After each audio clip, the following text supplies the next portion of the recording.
One day, strange spots suddenly appeared inside a little girl's nose. As the mysterious moles grew and spread, the truth behind them surprised everyone, unraveling a shocking discovery that no one saw coming. Emma was an energetic 4-year-old, always bouncing around with boundless enthusiasm. But one morning, her usually bright face looked unusually concerned. Emma fidgeted in her chair as her mother Anna set breakfast, rubbing her nose and wincing slightly. At first, Anna thought nothing of it. Kids often got curious about tiny sensations, and a minor itch wasn't unusual. But Emma's quiet discomfort grew into constant complaints over the next few days. In the evening, as Anna read a bedtime story, Emma's hand reached up, tugging her nose again. She scrunched her face and said, "Mommy, something hurts in my nose." Curious but calm, Anna took a flashlight from the drawer, gently tilting her daughter's head back to get a better look. What she saw startled her. Just inside Emma's left nostril was a small spot, barely visible but unusual. She tried to dismiss it as allergies, but over the following days, the spots grew larger and multiplied as the little girl's discomfort increased. Within days, what had begun as minor itching became a more serious problem. Emma now seemed constantly distressed, and the spots inside her nose had darkened, spreading deeper. Anna felt a pang of urgency, the kind only a mother feels when something's wrong with her child. It was time to see a doctor, and she hoped desperately for a simple answer. That morning, Anna called Emma's school to inform them her daughter wouldn't be able to attend. The preschool director himself took the call, his voice calm but concerned. He asked if everything was all right, sensing something in Anna's tone.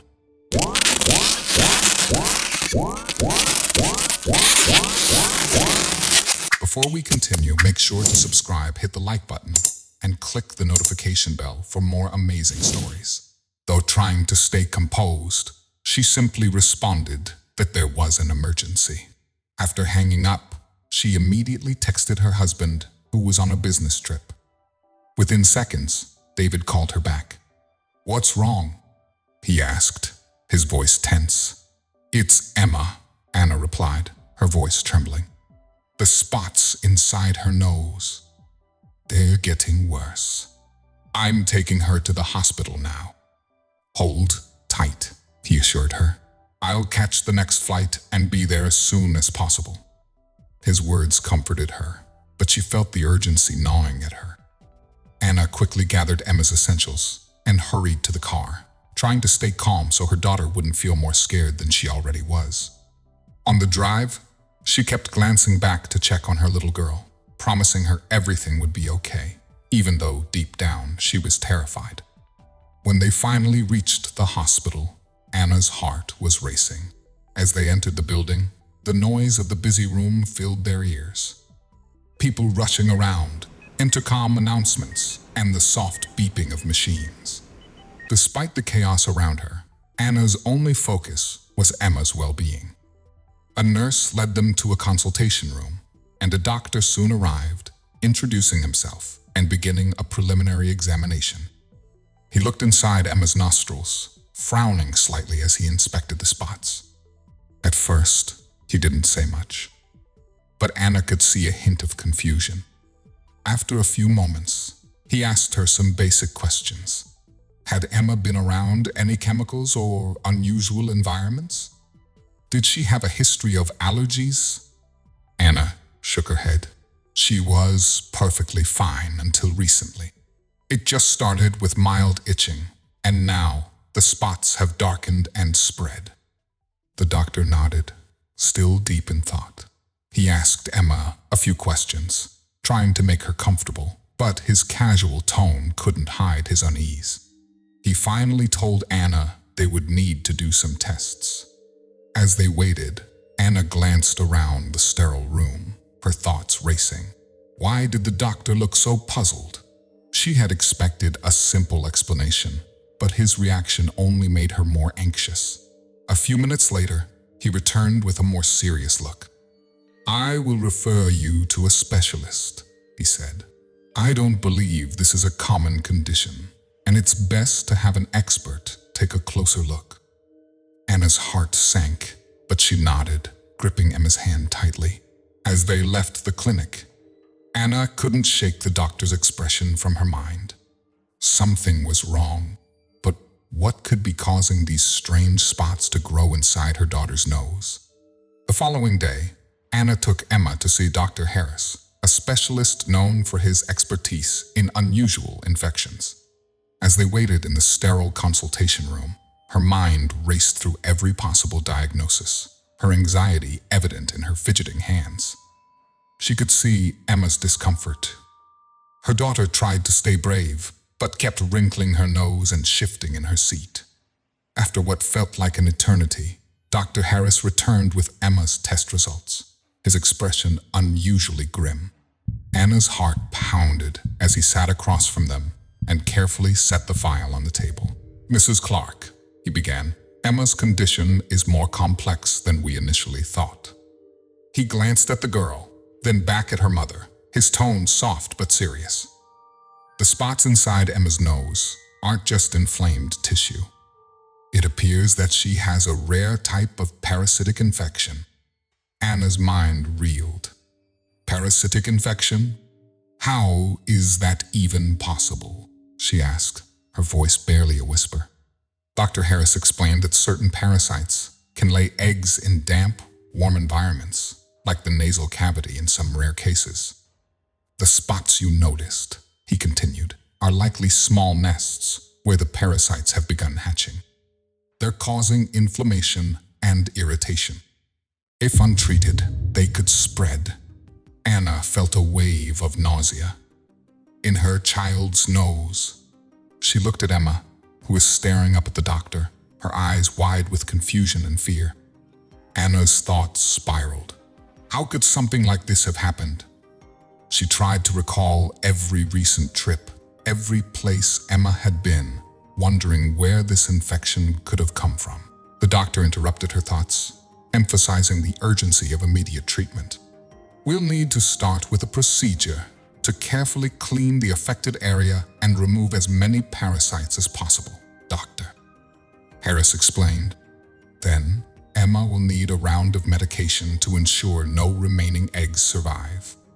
Emma's hand slipped into her mother's, and Anna squeezed it reassuringly, though her confidence was shaken. She tried to think rationally, but couldn't shake the horror of parasites making a home inside her little girl's nose. At that moment, she realized she had to stay calm for her daughter's sake. She looked up at Dr. Harris. "Let's do whatever we need to.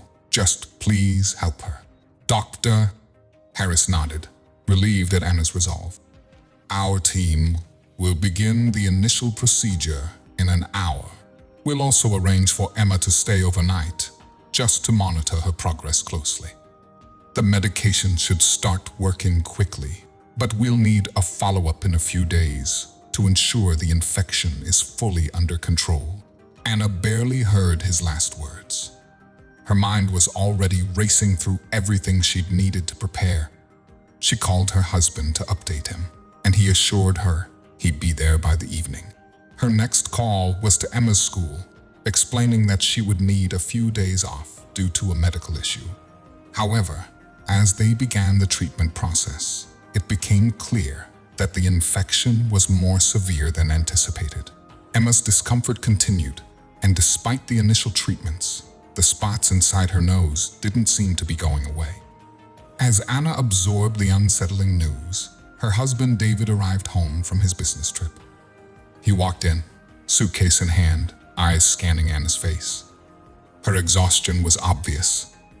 Sleepless nights, worry-filled days, and the constant strain of managing Emma's sudden health issues had worn her down. David set his suitcase aside and pulled her into a comforting hug. After a moment, they sat down together at the kitchen table, their conversation filled with relief and worry. Anna described everything she had noticed in Emma. How the spots had seemed harmless at first, then grew darker. Moving deeper inside her nose, David listened intently, asking questions as he tried deciphering what might be happening to their daughter. His logical mind was racing, and he wanted to understand every detail. That evening, after Emma was tucked into bed, David stayed up, reading everything he could find about conditions involving infections or growths like this. He scanned medical articles, dug into case studies, and even posted in online forums to see if anyone else had experienced something similar. Despite the doctor's words, he felt he needed to know more. "There has to be an answer," he muttered, feeling the growing weight of uncertainty. Emma's new treatment plan required daily procedures to help cleanse her nose and medication to target the organisms nesting there. Each morning, David prepared everything needed for Emma's treatment, determined to take over managing her care so Anna could have a break. He would carefully guide his daughter through the process, gently cleaning her nose and applying the medication as Anna held her hand and reassured her. Emma would squirm and pull away, the sensation of the treatment uncomfortable and sometimes even painful. But seeing both her parents there, David with his quiet focus, Anna with her calming words, seemed to give her the strength to endure it. A few weeks into this rigorous routine, Anna noticed something disturbing during one of the cleanings. One of the spots inside Emma's nose looked different.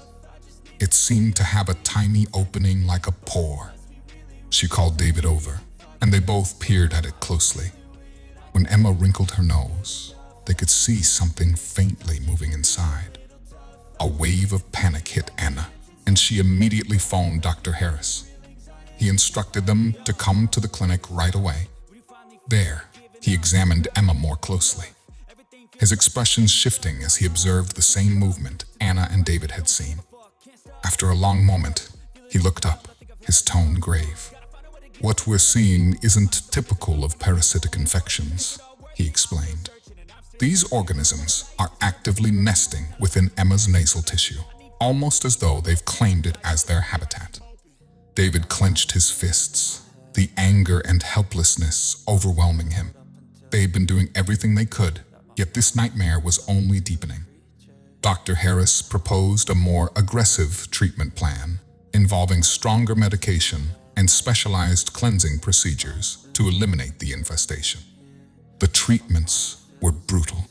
Emma winced and squirmed with each application, and Anna felt her heart break a little more every time she saw her daughter suffer. David stayed by Emma's side through it all, whispering encouragement and holding her hand, his presence a steady source of comfort and strength. The mystery surrounding the little girl's worsening symptoms weighed heavily on both parents.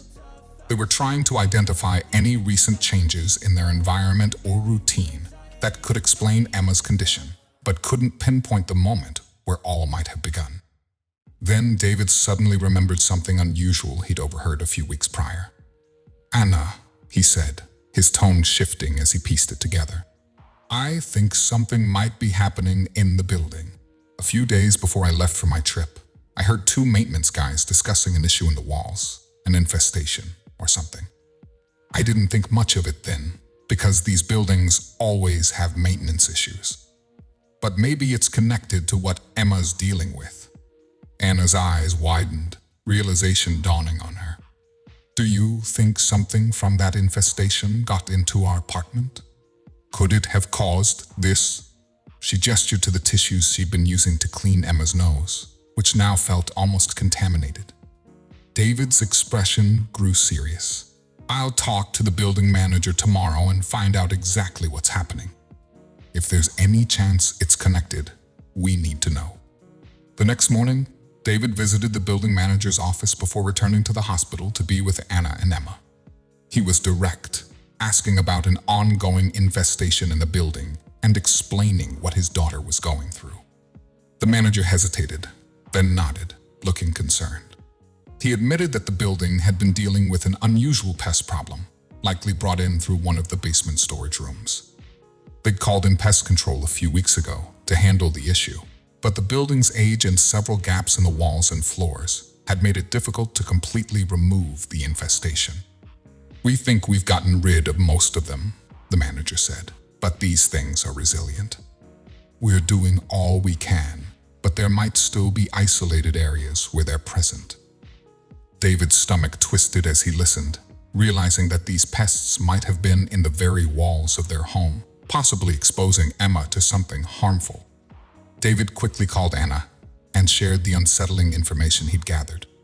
Anna was already at the hospital with Emma and relayed this to Dr. Harris, who listened attentively.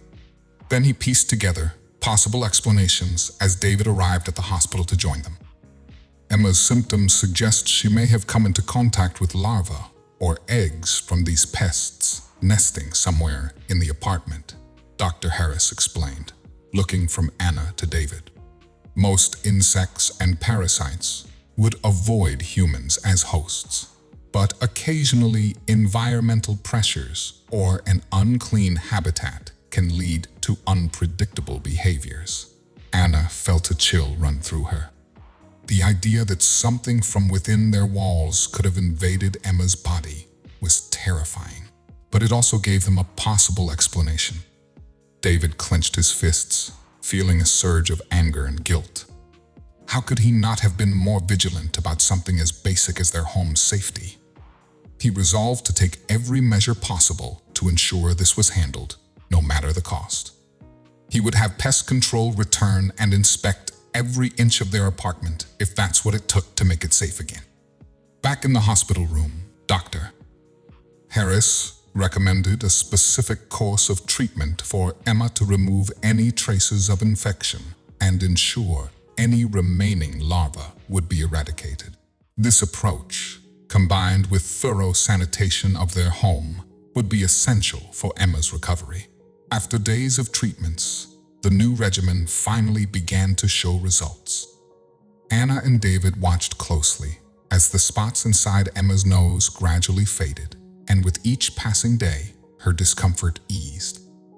Emma's face lit up with relief after each session, and she smiled a little for the first time in days. Dr. Harris monitored her closely, carefully checking for any remaining traces of the organisms. The swelling and redness slowly disappeared, signaling that the treatment was working. Seeing her respond so well, Anna and David felt their spirits lift. It was as if they could finally breathe again. But despite Emma's improvement, a nagging fear lingered in their minds. They couldn't shake the idea that whatever had infected their daughter might still be lurking somewhere in their home. It was a concern too big to ignore. After all, they had no idea how or why this bizarre infestation had targeted Emma in the first place. Determined to keep his family safe, David decided to take action. He called the best pest control service in the city, explaining the strange ordeal they'd been through. The company's lead technician assured him they'd conduct a comprehensive inspection. David didn't want to take any chances, so he temporarily moved the family into a nearby hotel where they could stay comfortably and away from potential hazards during extermination. Anna was hesitant at first about the extra disruption, but David insisted. He'd do anything to prevent this from happening again. Meanwhile, at the clinic, Emma's courage had given her a special place in the hearts of the nurses and doctors. She was met with warm smiles and waves each time they returned for a checkup. Her resilience had inspired the medical staff, who admired how bravely she had handled such a strange, frightening situation. Dr. Harris even brought her a small charm bracelet to remind her of her strength, a gesture that touched Emma and her parents. The pest control team kept David updated on their findings. What they discovered was nothing short of alarming. Tiny larvae had made their way into hidden spaces throughout the house, not just in obvious spots, but deep within the walls, under the floors, and even in some air ducts. It was the kind of infestation rarely seen in a suburban home, which left David shocked and worried. The lead technician explained that these weren't ordinary pests. They were dealing with a resilient and rare type of larvae that thrived in dark, undisturbed areas, making it easy for them to remain hidden. As they continued to work, they uncovered more mold patches in several areas, making them suspect that a recent plumbing leak might have contributed to the infestation. David recalled an old burst pipe in the basement that had been quickly repaired months ago, and he wondered if that could be the source. The technician confirmed that moisture from leaks often attracts pests like these larvae, who use it as a breeding ground. Realizing how close his daughter had come to being affected, even more deeply, by the infestation, made him feel both anxious and determined. He called Anna to reassure her that everything was being handled, but couldn't hide his frustration. "How could something like this happen in our home?" he muttered. Determined to ensure Emma's health and safety, David watched the team move from room to room with specialized equipment. They carefully treated each area using non-toxic yet powerful solutions to prevent pests from returning. The technicians meticulously inspected every hidden corner, pulling apart baseboards and shining flashlights into the smallest cracks to ensure no larvae or eggs remained. By the end of the third day, the team assured David that they'd thoroughly treated every square inch of the house and removed any trace of the larvae or their eggs. They even provided him with follow-up instructions to monitor certain areas and suggested an inspection in the coming months just to be safe. When the family returned home, David couldn't shake the uneasy feeling that their once safe house had harbored something so hidden and harmful. This experience made him more cautious, reminding him that even the safest places could hold hidden dangers. He promised himself he'd take every step necessary to protect his family from anything like this again. Emma's health continued to improve as the treatments concluded. With the house finally cleared, the family was able to return home. Anna and David were relieved, knowing they'd done everything they could to safeguard their daughter's health. And while they still couldn't quite explain how the infestation entered their apartment, they knew one thing: they'd never take their daughter's safety for granted again. Would you have suspected such a strange source of infection? Have you ever had to deal with an infestation? Let us know in the comments. And don't forget to like and subscribe for more stories that delve into life's unexpected challenges. Binding bonds through beautiful tales. Thank you for watching.